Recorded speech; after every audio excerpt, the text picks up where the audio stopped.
Hey everybody, just a quick note. We are going to start right at 10 o'clock, but there's about an 8-minute video in advance. So the 8-minute video will happen, then the reveal, and then into the standard Q&A. Please silence your phones if you wouldn't mind. Thank you.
Every year, the Bulletin of the Atomic Scientists sets the Doomsday Clock. The so-called Doomsday Clock. Doomsday Clock. The Doomsday Clock. The Doomsday Clock. The clock is a metaphor for estimating humanity's proximity to catastrophe.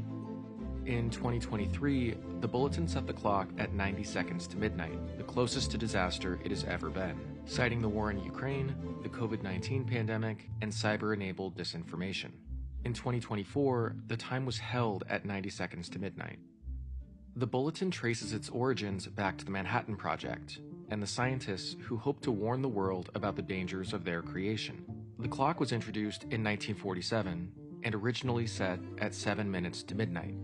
The Bulletin has been setting the clock for more than 75 years. Originally, the Bulletin focused primarily on nuclear risk, but as technology advanced and human impacts on the planet became more pronounced, the scope of coverage expanded.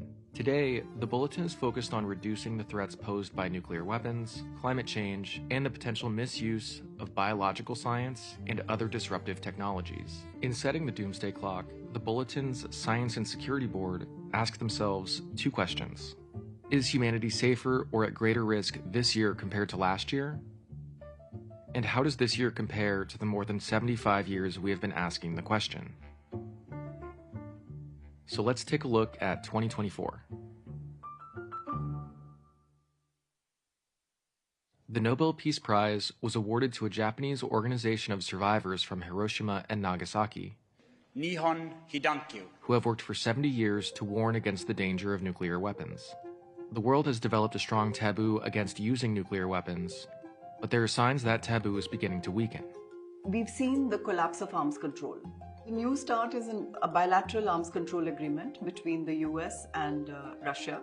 But this, unless it's extended, is going to expire in 2026.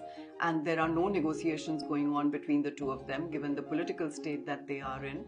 And nuclear weapon states are investing heavily in modernizing their arsenals. There's some obvious things like the war in Ukraine, and there have been threats to use nuclear weapons, so that's extremely alarming.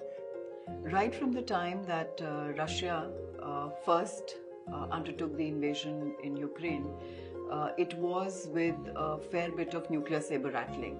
Of course, there are other wars. The Middle East is very unstable. We've seen North Korea, Pakistan, as well as China, Pakistan, China, North Korea, and Russia thrown in as important players in proliferation, helping each other on their nuclear programs. A lot of the rhetoric is really disturbing, and so there's this growing sense that we might end up, some nation might end up using nuclear weapons, and that's terrifying. Investments in renewable energy continue to increase, and renewables continue to dominate new energy deployment. The adoption of renewables is really encouraging. However, it wasn't enough to slow the ongoing impacts of climate change. I apologize. This is just horrific. It's still one of these things where it's not happening quite fast enough, and the urgency just isn't there, and the threat is increasing. The last year was the hottest year on record. 2023 was 1.45 degrees Celsius, more or less 2.5 degrees Fahrenheit warmer. And that doesn't sound like very much, a couple of degrees on a given day is no big deal. But the planet being that much warmer has these global effects. The average projections about the end of the century sea level rise are maybe 2 or 3 feet. Just plenty to have to invest to retreat, to build barriers and so forth. We have our hands full. But it keeps coming.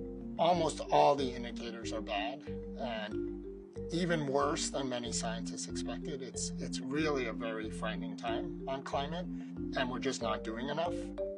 The COVID-19 pandemic caused unimaginable global suffering, but the emergence of mRNA vaccines was an enormous technological and logistical achievement. The scientific community mobilized to develop a vaccine that was viable to fight the pandemic, and local and state governments mobilized to do everything that they could to ensure that their residents had access to the vaccine, access to information and education that could help them better protect themselves, their families, and their communities. The COVID-19 pandemic in 2020 took a lot out of our public health system. Our public health leadership walked away from that situation demoralized. We didn't completely fail, but as a society, it was an enormous, hugely disruptive and divisive event. While the public health system is still recovering from the last pandemic, a new strain of highly pathogenic avian influenza has been appearing in farm animals and dairy products. I'm not quite sure that we're ready to face another pandemic at this point. Meanwhile, high-containment biolaboratories studying dangerous pathogens continue to proliferate around the world. What we are seeing now is the development of laboratories where people are researching these pathogens, trying to identify whether or not there is dual use for any of these pathogens, whether the dual use is a positive one or a negative one. Technological innovations like the rise of generative AI have rekindled great power competition, which is increasingly occurring in space, where Chinese, Russian, and US actions are raising tensions. Complicating this dynamic is the growing involvement of the private sector. The private sector is taking this over. That's taking over a lot of space-based capabilities. It's reducing costs by a lot. It's bringing innovation into the space sector a lot faster. And so our launch capabilities now are all, not all, but mostly done by the private sector. And we're buying more and more space-based capability for things like communications.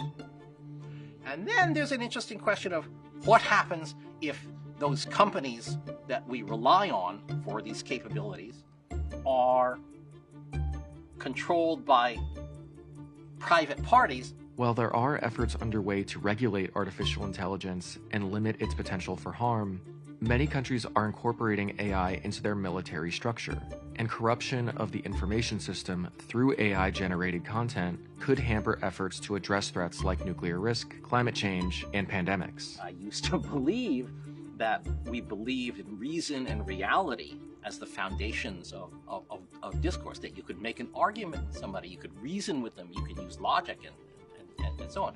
And empirical reality, you know, what actually is happening out there. We scientists, I'm one of them, used to being trusted. We tried to tell the truth. We had a reputation for telling the truth, even when it wasn't a truth that people particularly wanted to hear. We're moving into an environment in which reason and reality are replaced by rage and fantasy. We can't even agree now on a set of facts, let alone a solution, if you're not all pulling together in the same direction. And if your job is to undermine me and my job is to undermine you, clearly you can't make any progress at all in that kind of environment. And the problems that we have today are really, really hard to solve.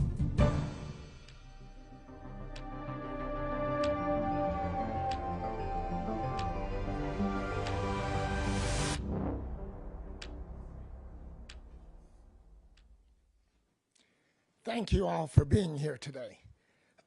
It is the determination of the Science and Security Board of the Bulletin of the Atomic Scientists that the world has not made sufficient progress on existential risks threatening all of humanity. We thus move the clock forward. In setting the clock closer to midnight, we send a stark signal.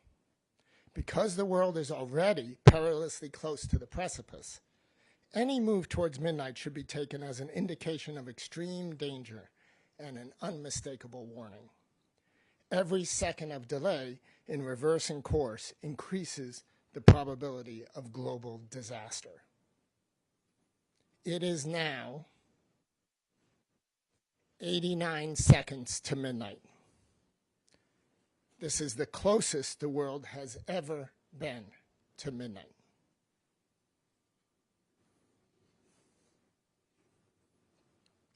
Joining us to make this announcement are members of the Science and Security Board, Herb Lynn, Suzette McKinney, Robert Sokolow, and Manpreet Sethi, joining from India.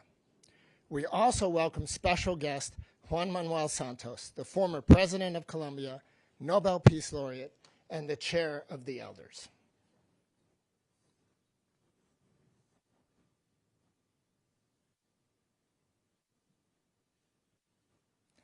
My name is Daniel Holtz, and I am the chair of the Science and Security Board of the Bulletin of the Atomic Scientists. We set the clock closer to midnight because we do not see sufficient positive progress on the global challenges we face, including nuclear risk, climate change, biological threats, and advances in disruptive technologies.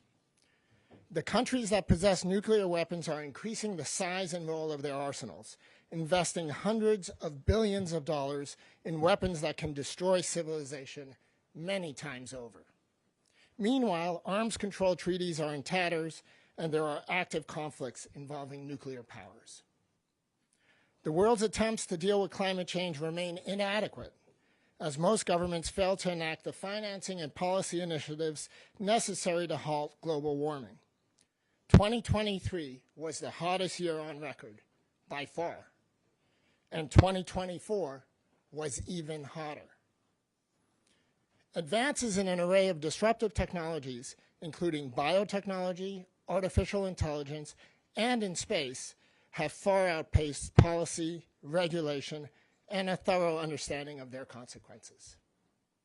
All of these dangers are greatly exacerbated by a potent threat multiplier: the spread of misinformation, disinformation, and conspiracy theories that degrade the communication ecosystem and increasingly blur the line between truth and falsehood. A statement summarizing these concerns is now available at thebulletin.org.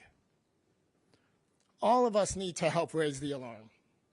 Our fervent hope is that our political, civic, cultural, and business leaders take bold action to reduce these threats and turn back the hands of the doomsday clock. Before we turn to questions from the press, I'd like to ask the former president of Colombia, Nobel Peace Laureate, and current chair of the elders, Juan Manuel Santos, to share his perspective on the time of the doomsday clock. Thank you, ladies and gentlemen. This clock is a stark diagnosis of our reality. At 89 seconds to midnight, the doomsday clock stands closer to catastrophe than at any moment in its history.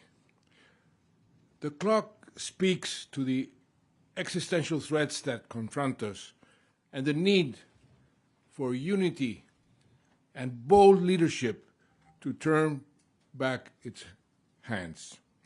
2024 was the hottest year on record, unleashing devastating climate shocks that destroyed lives and livelihoods across the globe. The only effective response is for nations to work together, which is why it is so alarming that President Trump has signaled his intention to withdraw from the Paris Agreement. In this crucial year for climate action, we urge all other signatories to double down and reaffirm their commitment to meeting the Paris goals. The climate crisis is a force multiplier for instability and insecurity, amplifying the likelihood and severity of all other existential threats. The increase in outbreaks of infectious diseases we are already seeing is a dire indication that this deadly cascade effect has already begun. The U.S. announcement that it will withdraw from the World Health Organization is another worrisome decision that will have huge ramifications for the global health security.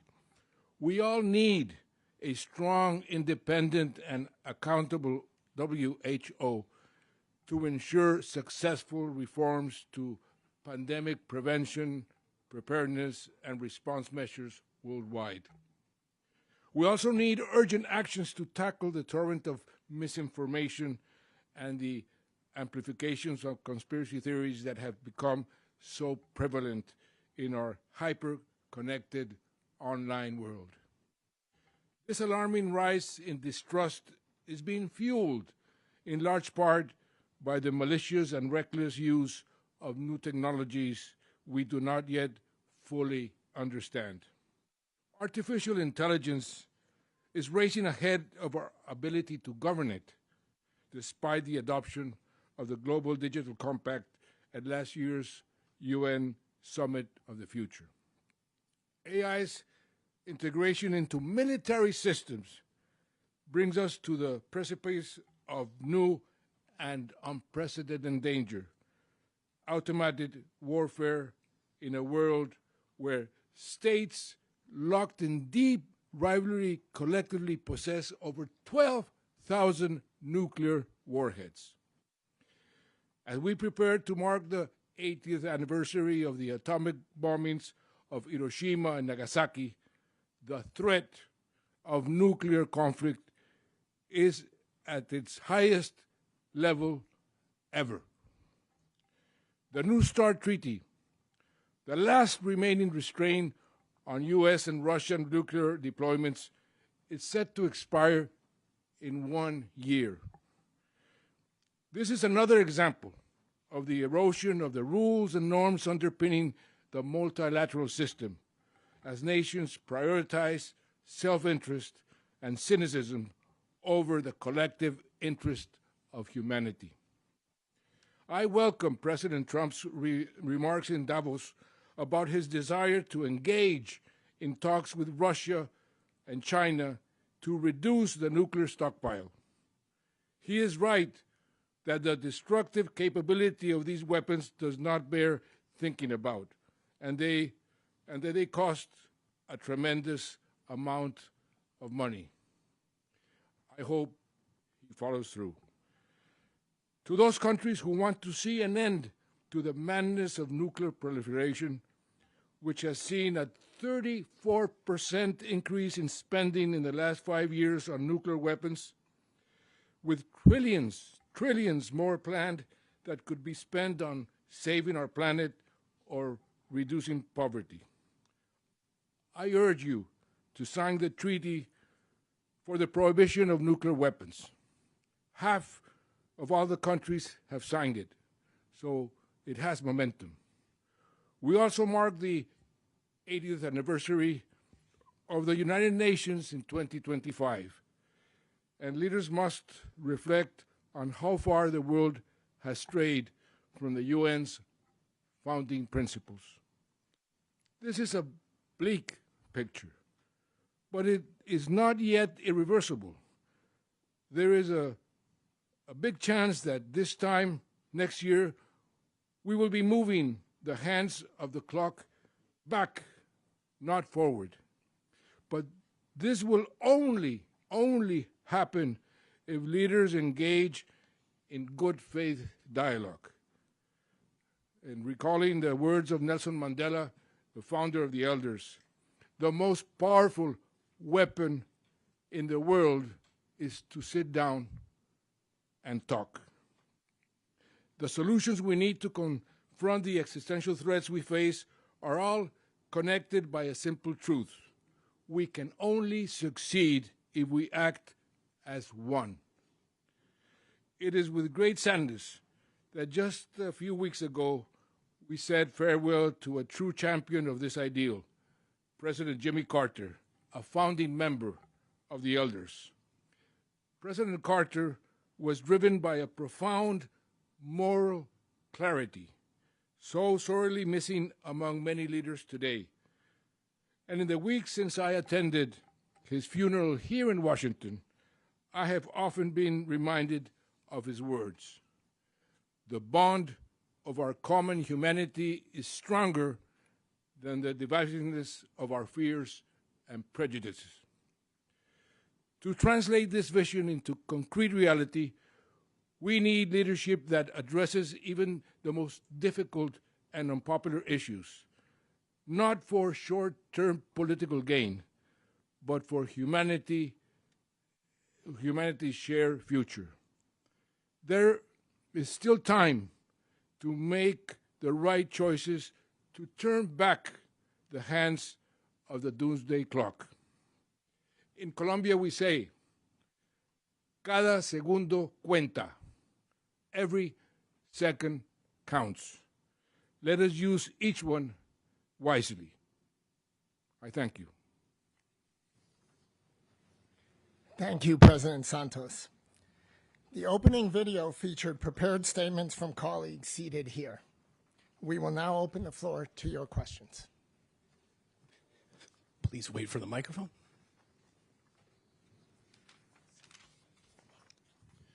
Hi, good morning. Davis Winke, USA Today.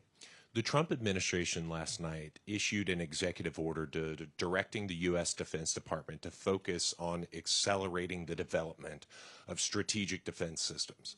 Arms control advocates have previously argued that developing such systems has a destabilizing effect on the balance of nuclear power. I want to ask if anybody up at the podium would like to comment on the administration's moves regarding strategic defense investments and whether there's anything else we should be keeping an eye on. Thank you. Thank you. I think I'll pass that to Manpreet. Thank you very much, Daniel. And it is such a privilege to be joining all of you, even if it's from thousands of kilometers away. So on the question of President Trump's latest executive order, ballistic missile defenses and their development of various systems has been a part of the US strategy for quite some time. And I don't think this is something which is very new. In fact, what has been happening is that US withdrawal from the ABM treaty set us off on a path of an offense-defense spiral, and we are living through the results of that today, where different countries are responding to what those systems are. You know, nuclear deterrence is built on the idea of mutual vulnerability, and if one side is able to show that it can defend itself while also undertaking first strike, it becomes a problem for stability, as you just mentioned. So I'm hoping President Trump has the tendency to surprise us all with his actions. In the Davos meeting, as was mentioned, he did mention denuclearization, and now this is the executive order that has been taken. I think it's going to take some time for things to stabilize. So for now, we take it as part of the negative trends that we were trying to show and what motivated us then to move the doomsday clock by 1 second. Thanks, Daniel. Thanks, Manpreet. Timon Wallace from Presenza. Thank you so much, President Santos, for your remarks, and for all of you. We're obviously living in very dangerous and scary times, and we know that. But I'm just wondering if you could comment, any of you, on where we go from here to move the clock back. Because you mentioned the Treaty on the Prohibition of Nuclear Weapons, and half the countries of the world are now party to that. That's a hopeful sign. Most recently, Indonesia, which is the fourth most populous country in the world. You also mentioned President Trump's remarks at Davos. I just wonder if there are other things that you could share with us about that could be steps that we can be looking out for that show that we're moving in the right direction. Yeah, I'll say, I mean, this brings up an important point here, which is that I think among all of us, there is hope. I mean, we certainly believe that the clock can be moved back, and there are many actions that can be taken. Our concern is that over the past year, those actions are not being taken.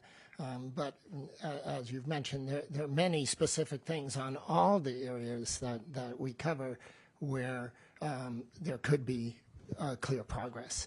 And maybe what I'll do is I'll leave it to colleagues if they want to comment on anything in particular. Well, on climate, the Paris Treaty was created to generate a race to the top. Countries would compete to show they were doing something and elicit the behavior of others. To withdraw from that is exactly in the wrong direction, unless people unite in showing us, the U.S., that they can do it without us, which could be a way things might happen this year. It's certainly the wrong way to go from an American perspective.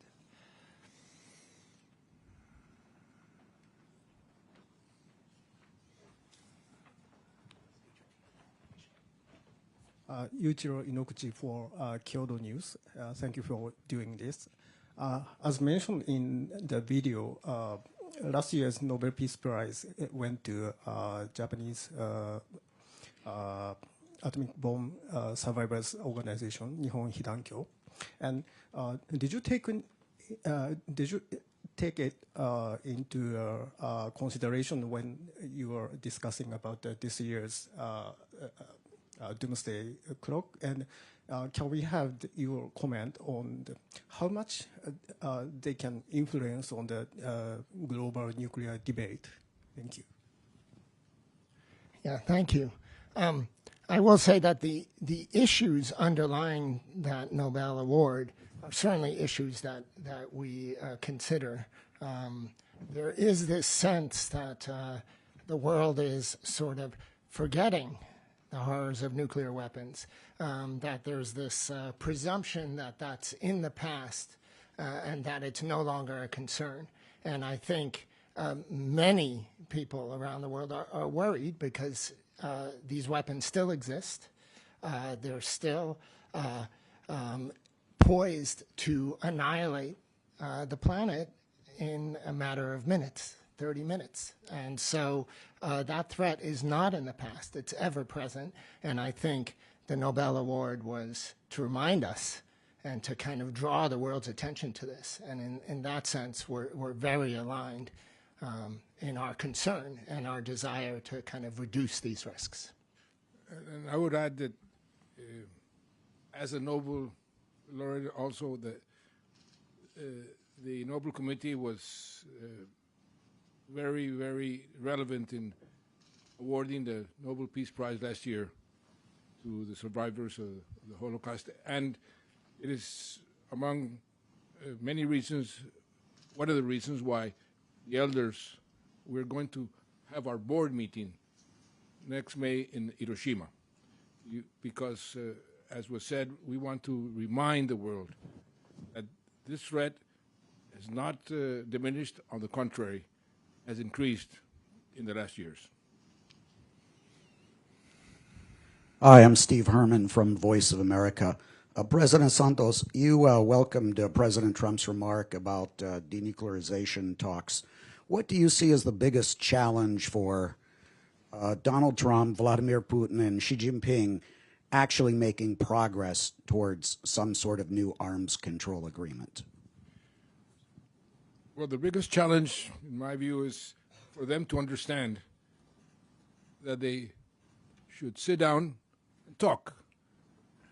And talk about how the three of them can take decisions to save their own countries and the whole world in a way that President Kennedy, when we were in a crisis, took the phone and called counterpart in Russia, sat down, and reached an agreement that, as a matter of fact, turned the clock backwards a few minutes. So I think something of that sort must be initiated right now, and you need to talk, to have bold leadership, to go, take the phone, call the other leaders, sit down, and agree on something that is almost common sense, because to continue on this race is counterproductive for everybody.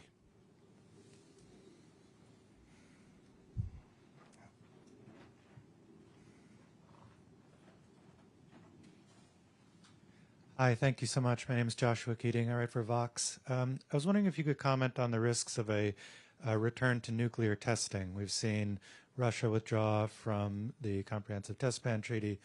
Several figures in President Trump's orbit have proposed a resumption of live testing as opposed to computer modeling. I'm wondering if you talk about the likelihood of that and the risks it would pose if countries did go back to real live tests. Yeah, thanks. I'll pass that to Manpreet. Yes, thank you, Daniel. And if I may just weigh in with one sentence on the previous question as well. I think Ambassador Santos has said very, very rightly what the challenge will be. To my mind, the challenge will also be perseverance and patience, because these are going to be difficult negotiations.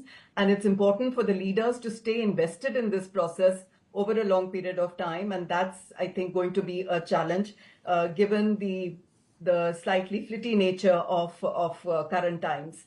On the question of nuclear testing, so there's been a chatter that we've heard from all of the major nuclear weapon states about keeping test sites ready and that there could be a process of testing. I think within the US, there are two camps, one which is pro-testing, but the other which tends to believe that if that testing door was opened by the US, other countries are going to follow, and the likelihood of their gaining from that process is going to be much more. So I'm hoping that wisdom will prevail and that we will not open this Pandora's box once again, because if the US was to set the fashion on the nuclear testing street, then there's every likelihood that other nations will also follow suit.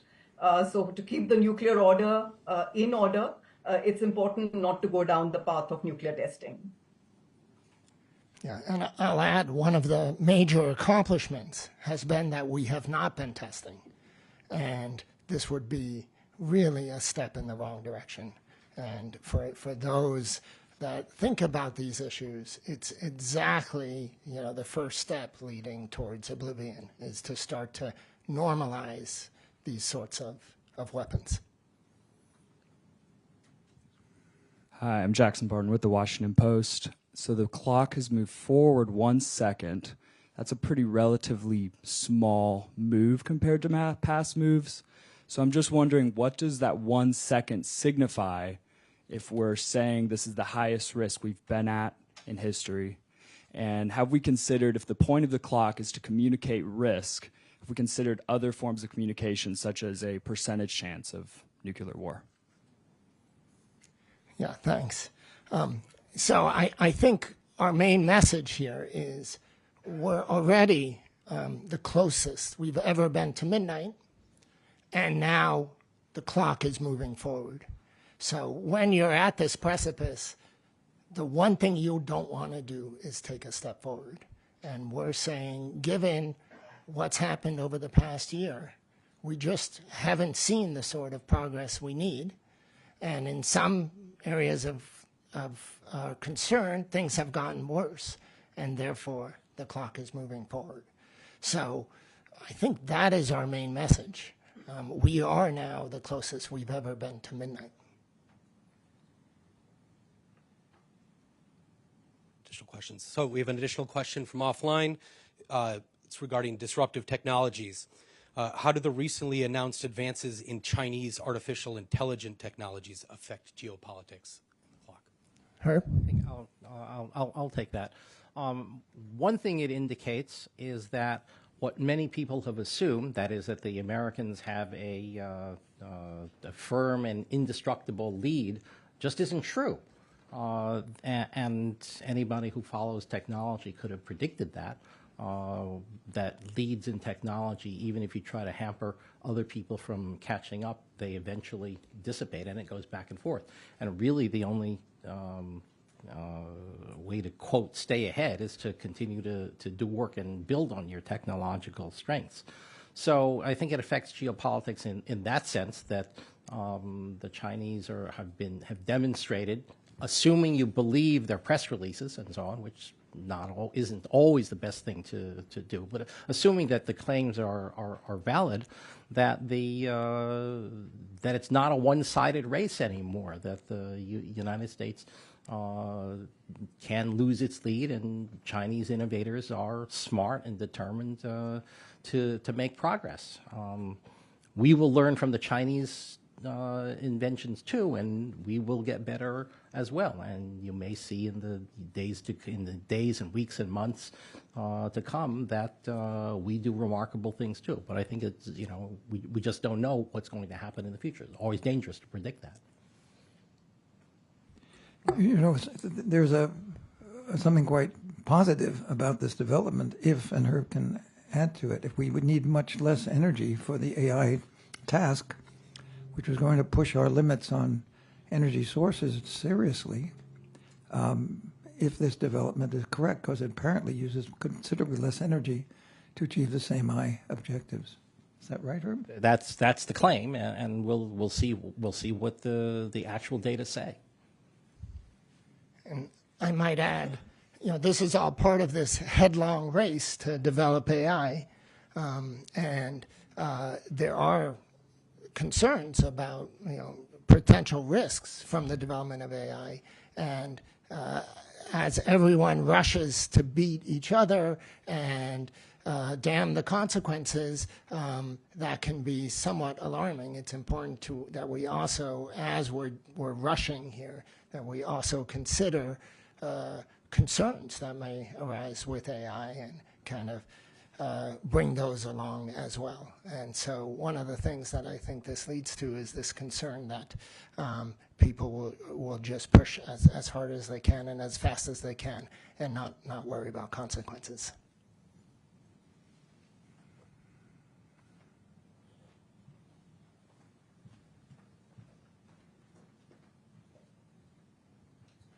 Emily Strasser, freelance. Thank you. I'm wondering if there were any conversations about changing the time in the last week since inauguration. A lot has happened in the world very quickly.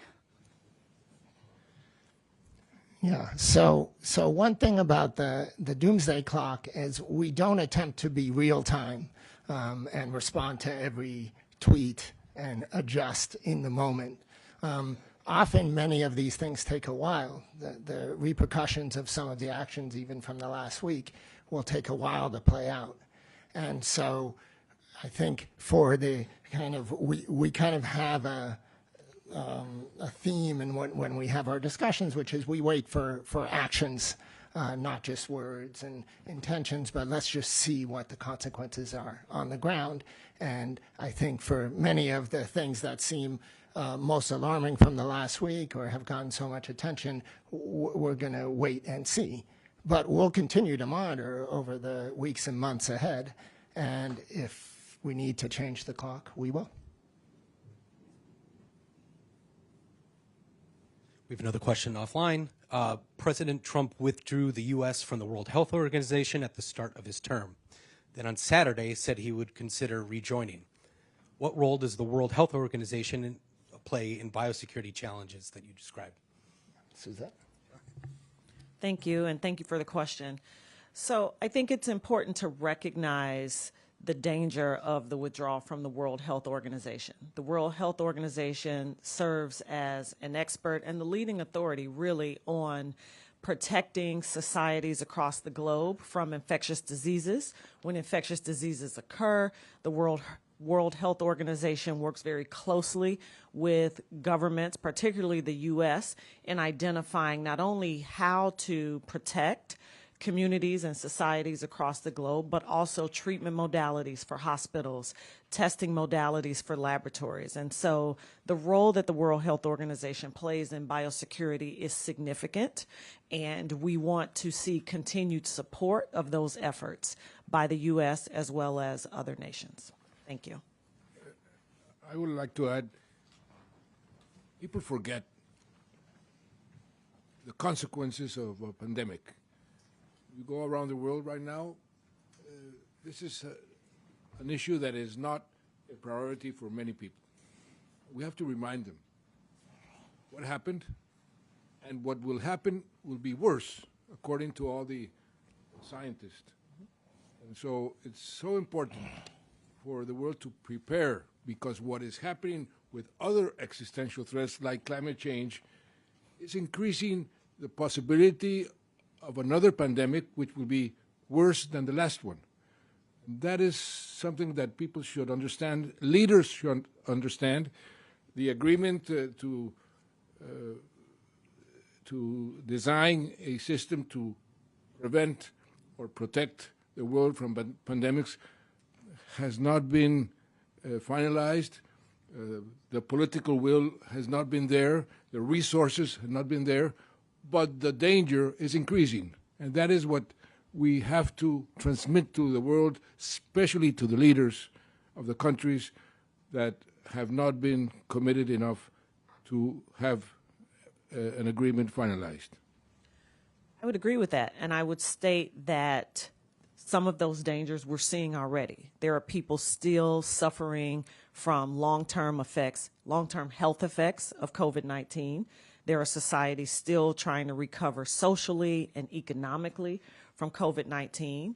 And most recently, we are seeing the spread of avian influenza, not just among birds, but jumping now to other mammals as well, with the grave concern that avian influenza could mutate to begin showing characteristics of sustained transmission among humans. And so the dangers that President Santos talks about are very real and extremely concerning at this point. Yeah, and I might add, this is another one of the themes, which is all of these risks, they impact all of us. That's what we mean by existential risks. And the way we address them will require all of us. It's not that one nation unilaterally can solve climate change or can address all pandemics. we really need to work together. And so these sorts of international organizations play a major role in that. And so one of the themes in what we're talking about is that nations need to work together, that leaders need to talk and engage to address these sorts of existential risks.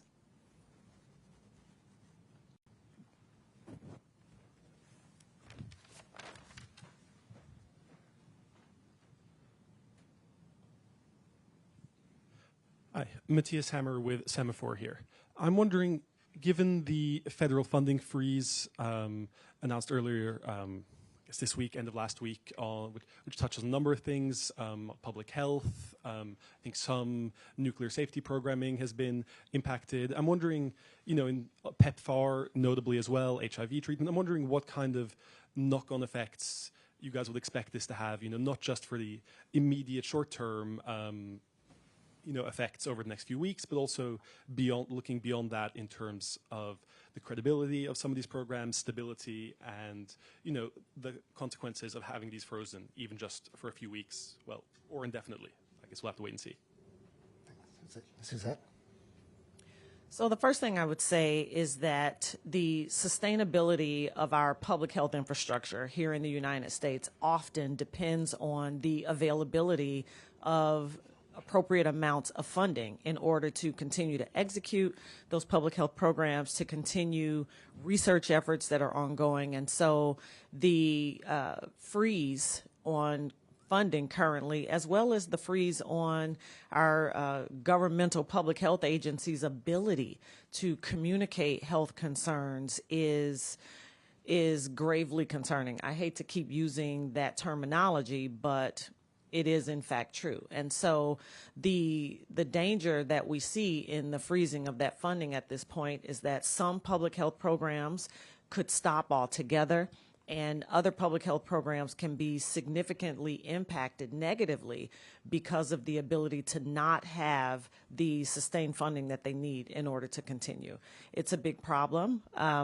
What we're seeing right now with, as I mentioned a moment ago, the spread of avian influenza, just the inability of our federal government's public health agency to communicate with laboratories, to communicate with hospitals, and even to communicate with the public in terms of what they can and should be doing to protect themselves, what they should be concerned about, and what actions they should be taking along those lines. It stands to put us in real danger of not only this disease spreading, but seeing a lot more morbidity and mortality as a result.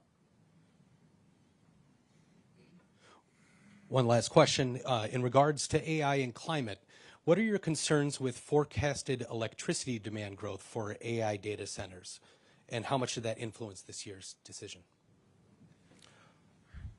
Well, I already dealt with that a bit by saying that the news from China may be very positive in this, beneficial in the sense that we'll use the specter of a lot of new energy demand coming from AI and the purchase of dedicated energy sources was haunting us, I would say, to some serious extent for the clock conversation.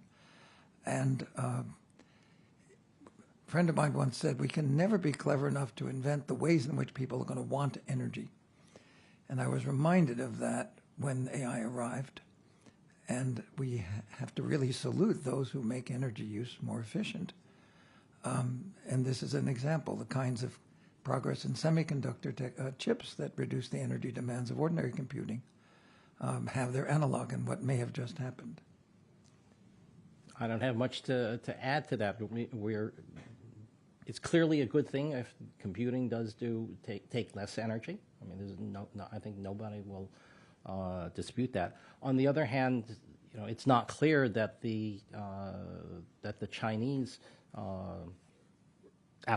AI applications are going to be everything that is claimed for them. You try it out, it turns out that it is still censored, for example. It is after all a Chinese website that you interact with, and it will not tell you things that the Chinese government doesn't want to tell the world. And so, American or Western services still have some advantages. And as I said, they will certainly try to learn what the Chinese have done to reduce the energy demand. So all those things are bode well. Will it take long to learn? Do not know the answer to that.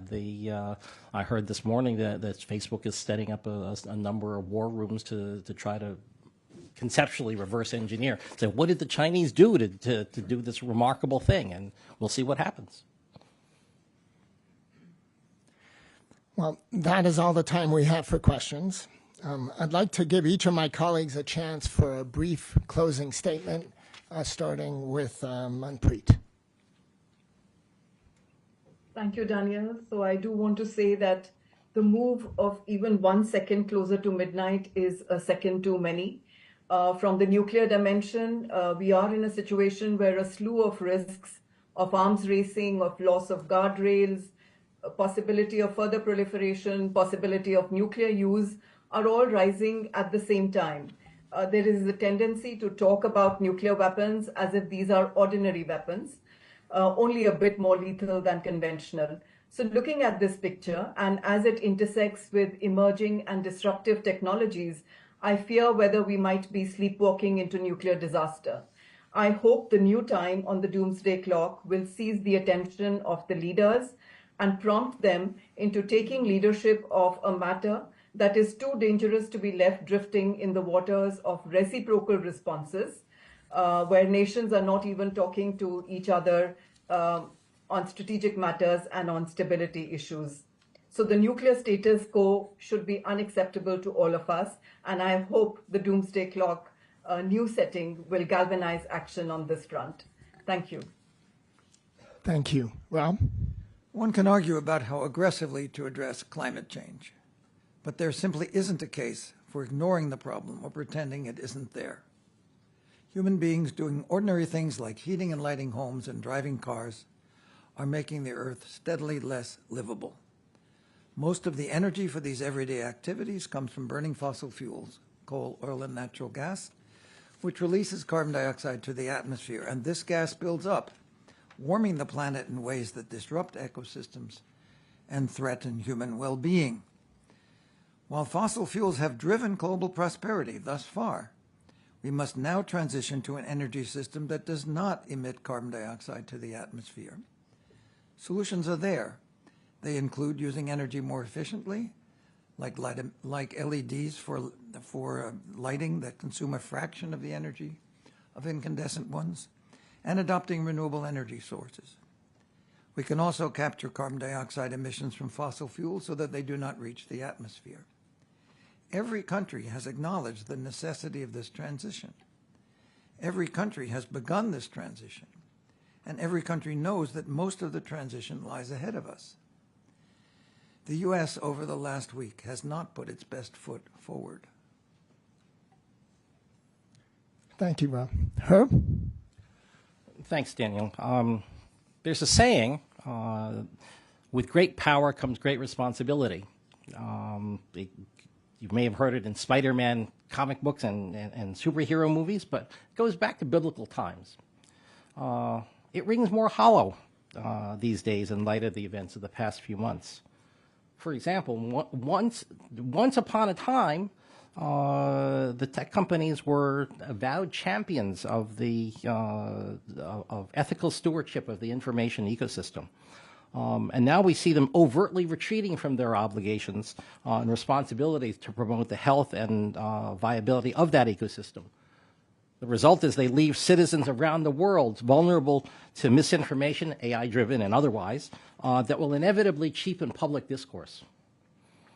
The resulting erosion in truth, in real science-based information, will threaten our ability to address crises such as nuclear war, climate change, pandemics, and the like. And there's a certain irony in that, visible in that the unchecked spread of AI-enabled falsehoods and half-truths may pose a greater danger than putting AI in charge of nuclear weapons, something which no nation is proposing. The past few months have not put us on a path towards moving the clock back, even as the stakes of our collective future grow higher. Thanks, Herb. President Santos. If we go back to when the Bulletin started, 70, 80 years ago, and the people who were concerned about the invention, and say, what would they be thinking today? In a way, they would be happy because there has been no nuclear incident in all this time. And I remember when the clock moved to 90 seconds, one of the scientists told me, it is a miracle that there hasn't been a nuclear incident. Well, I think they would be happy, and that they would be happy that this is happening right now, because we are trying to make people aware of the risk. And I hope, and hope is the last thing you should leave aside, that they would change the attitude. They say, the former British Prime Minister Harold Wilson used to say, in politics, in local or international politics, 1 week is like a century in Switzerland. It could change very fast. And I believe that, and I hope that the international politics will change in order to be able to bring together the leaders, for example, as we mentioned, of Russia, China, and the US. But not only those leaders, the leaders of the whole world, because, as was said here, we live in the same house. The house is a bit on fire. We have to put the fire down and, on the contrary, build a stronger house for the future. And I hope that we will be able to do it, and I hope that in a year's time, the clock will move backwards and not forwards. Thank you, President Santos. Suzette? Thank you, Daniel. Here's a question I'd like you all to consider. If you can't see it, can't hear it, can't taste it, and have no evidence of it, then it must not exist, right? Well, in the case of biological threats, the answer is a resounding no. Whether developed in a laboratory or naturally occurring, disease is disease. When infectious diseases begin to spread, we often don't know what they are, nor how to contain them until the resulting morbidity and mortality are out of control. How would it make you feel to know that rogue actors could employ AI technology to proliferate these diseases even more, or that entire nations have the power to unleash biological weapons within societies due to war or just a menial disagreement? I'm sure you are all terrified at the thought. As nation states around the world and even our own government engage in practices that are sure to encourage rogue behavior and or cripple our ability to curb the spread of infectious diseases, novel or otherwise, we cannot hide our heads in the sand. And this, my friends, is cause for great and grave concern, and that is why it is indeed 89 seconds to midnight. Thank you, Suzette, and thank you to our panel, and thank you to those of you around the world viewing today. And I want to echo President Santos's comment. It is perhaps a miracle that we've made it through the past decades, but hoping for miracles is not a good strategy. And so our message here is there are actions we can take to reduce these risks, and we should be taking those actions. It is the judgment of the Science and Security Board of the Bulletin of the Atomic Scientists that we are at the most dangerous moment in the history of the Doomsday Clock. Our hope for the coming year is that the world commits to turning back the hands of the clock. On behalf of the Bulletin of the Atomic Scientists, I thank you all for your time and your attention. It is 89 seconds to midnight. We are adjourned.